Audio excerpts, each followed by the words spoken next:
Selamat sejahtera, nama saya Chen Shilin, pelajar dari Szechuan University.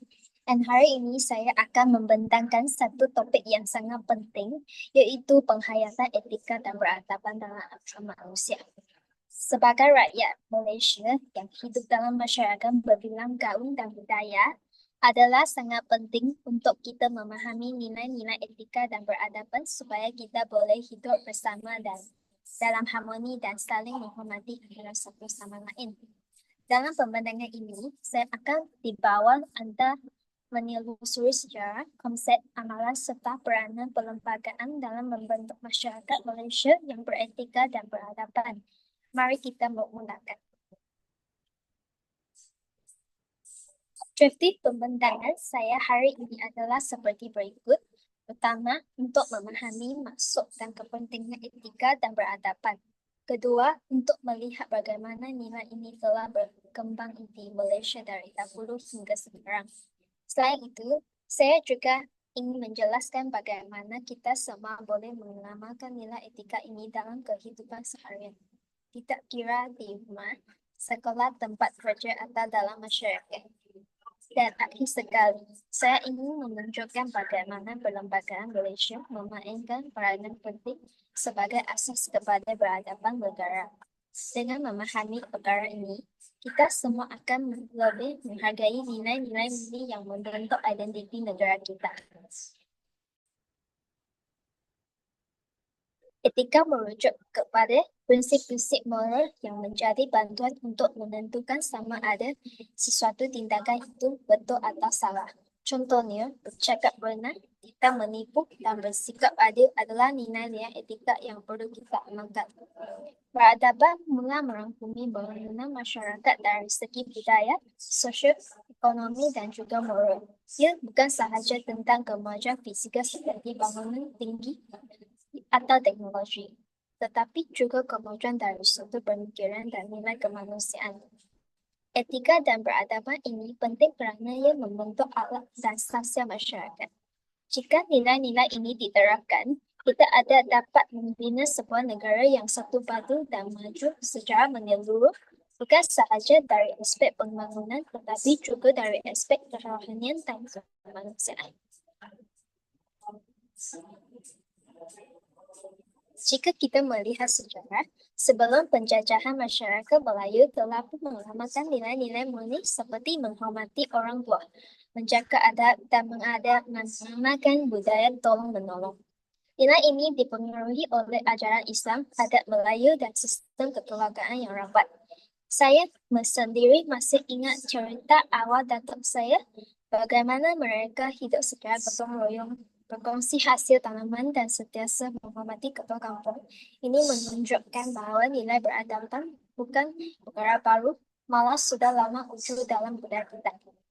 Selepas kedatangan menjajah British, nilai-nilai barat mula diperkenalkan melalui sistem pendidikan dan penafsiran. Nilai seperti ketepatan masalah sistematik dan pemikiran regional mula diserapkan ke dalam masyarakat. Selepas merdeka, Malaysia mula membentuk identiti sendiri yang menggabungkan nilai tradisional dan moden. Satu pendekatan yang unik dan sangat penting untuk negara berbilang gaul seperti kita.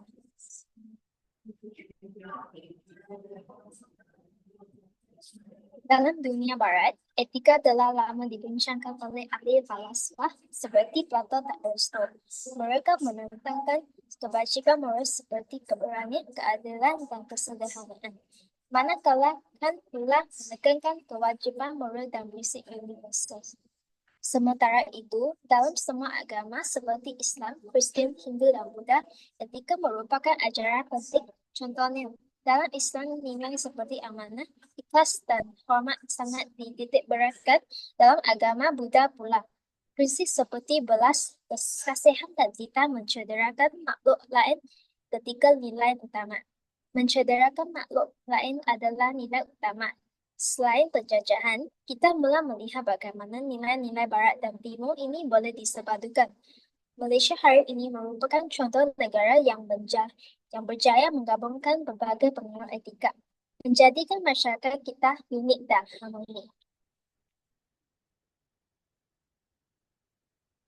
Nilai etika bukan sekadar teori, ia harus diamalkan dalam setiap aspek kehidupan.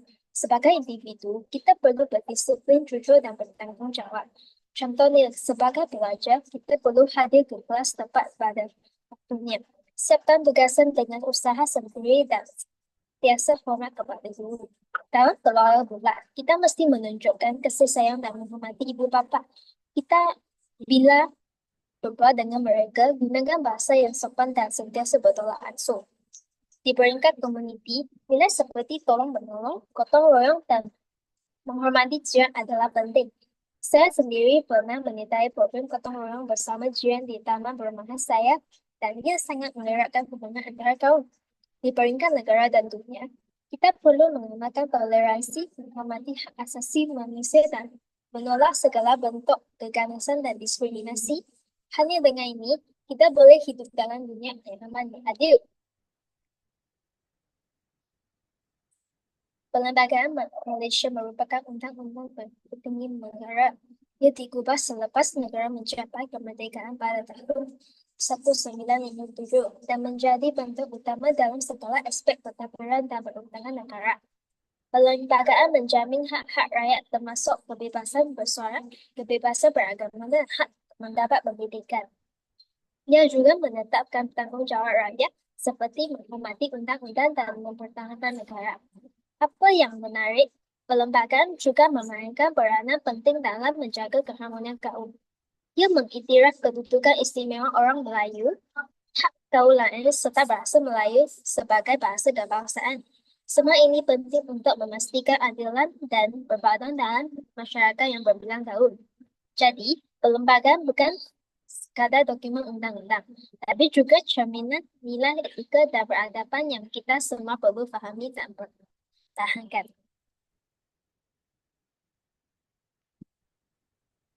Kesimpulannya, etika dan peradaban adalah asas kepada masyarakat yang stabil dan maju. Nilai-nilai seperti hormat, tolong menolong, kejujuran, dan bertanggung jawab harus diterapkan dalam diri setiap individu. Sejarah telah membuktikan bahawa masyarakat yang mengamalkan etika yang baik akan hidup dengan lebih aman dan sejahtera. Dalam dunia hari ini yang penuh cabaran, kita perlu kembali kepada asas, yaitu manusia dan sejati.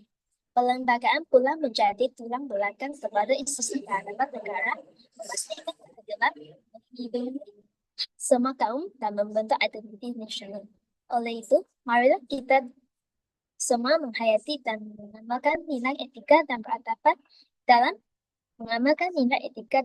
dalam kehidupan seharian dan membina semua Malaysia yang lebih cemerlang, gemilang, dan terbilang. Sekian sahaja pembincangan saya. Jika ada sebarang soalan atau komen, saya akan menerima. Anda juga boleh menonton video pembincangan ini yang saya sediakan. Sekian, terima kasih.